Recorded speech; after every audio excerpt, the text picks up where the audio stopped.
آپ نے شام الہدیٰ کے ایک پروگرام میں تبلیغی جماعت کے ساتھ 2 سال کی وابستگی کے تجربے کے بعد تنظیم اسلامی کی بنیاد ڈالی، اور دوران شام الہدیٰ کے درس قرآن میں آپ نے تبلیغی جماعت کے بارے میں یہ فرمایا کہ یہ جماعت اسلام کے صرف ایک جز جو کہ نماز، روزہ، حج، زکوٰۃ وغیرہ پر زور دیتے ہیں، کل نظام کی بات نہیں کرتے، بلکہ سیاست پر تو بات بھی نہیں کرتے۔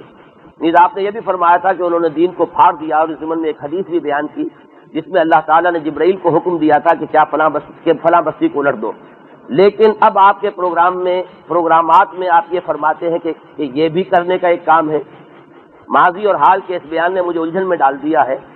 میں جس شے میں جو خیر ہے اس کو ماننا ضروری سمجھتا ہوں۔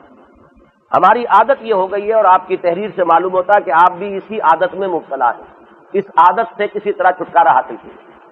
عادت یہ ہو گئی ہے کہ جس کو صحیح سمجھا 100% صحیح سمجھا، اس میں تو کوئی خرابی ہے ہی نہیں، اس سے محبت ہو گئی تو اس کا عیب بھی خوبی نظر آتا ہے، اور جس سے اختلاف ہوا معلوم ہوا اس میں کوئی خیر کا پہلو ہے ہی نہیں، وہ خرابی ہی خرابی ہے، مجسم شر ہے۔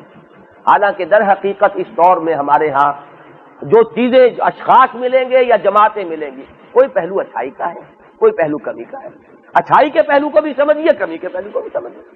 اچھائی کے پہلو کی تعریف کیجیے اور کمی کی پہلو جو ہے اس کی نشاندہی کیجیے۔ تبلیغی جماعت کا ایک بہت بڑا میں سمجھتا ہوں کارنامہ ہے کہ اس نے ایک بڑے پیمانے پر لوگوں کو متحرک کیا ہے مذہب کے لیے۔ وہ نکلتے ہیں، اپنا کھاتے ہیں، اپنا خرچ کرتے ہیں، جاتے ہیں، وقت صرف کرتے ہیں، اور ظاہر بات ہے کہ کوئی اور مقصد ان کا نہیں ہے سوائے مذہب سے، اگرچہ ان کا تصور مذہب محدود ہے۔ اب یہ دوسرا پہلو ہے اس کا، لہذا اس کی بالکل نفی کر دینا بھی غلط، اور یہ سمجھنا کہ بس کام یہی ہے اور کل یہی ہے، یہ بھی غلط۔ تو جو بات صحیح ہے وہ میں مانتا ہوں، تسلیم کرتا ہوں، اس میں ان کی مدح بھی کرتا ہوں، تعریف بھی کرتا ہوں، اور ان کا جو کریڈٹ ہے وہ ان کو دینا چاہیے۔ جو کمی ہے، جو میرے خیال کے مطابق کمی، اسے بھی بیان کرتا ہوں۔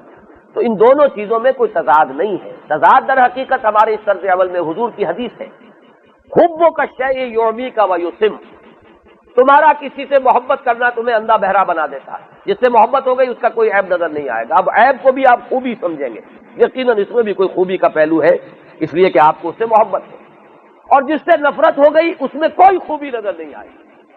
یہ ہے در حقیقت۔ اب میرا معاملہ کیا ہے؟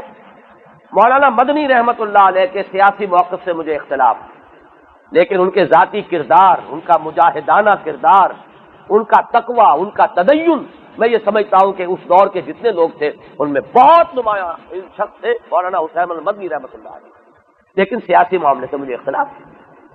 علامہ اقبال کے دینی فکر سے مجھے اتفاق، لیکن میں یہ برملا تسلیم کرتا ہوں کہ وہ کوئی عامل مسلمان نہیں، عملی نہیں تھے۔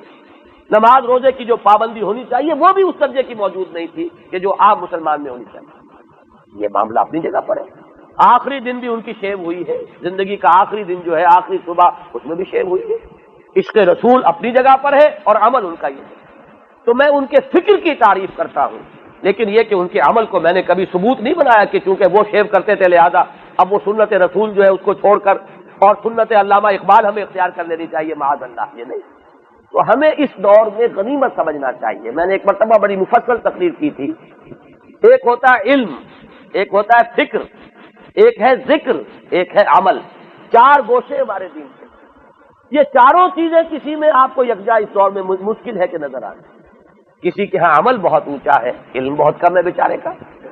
کسی کا علم تو بہت ہے، فہم اور فکر نہیں ہے اتنی، تھاٹ جسے کہتے ہیں، جامع منظم مربوط نظام فکر نہیں ہے، علم بہت ہے۔ قال اللہ قال الرسول، عربی زبان اور احادیث کا یوں سمجھیے کہ بڑا ذخیرہ جو ہے وہ دماغ میں موجود ہے، لیکن جسے ایک انٹیگریٹڈ تھاٹ کہا جاتا ہے وہ نہیں ہے۔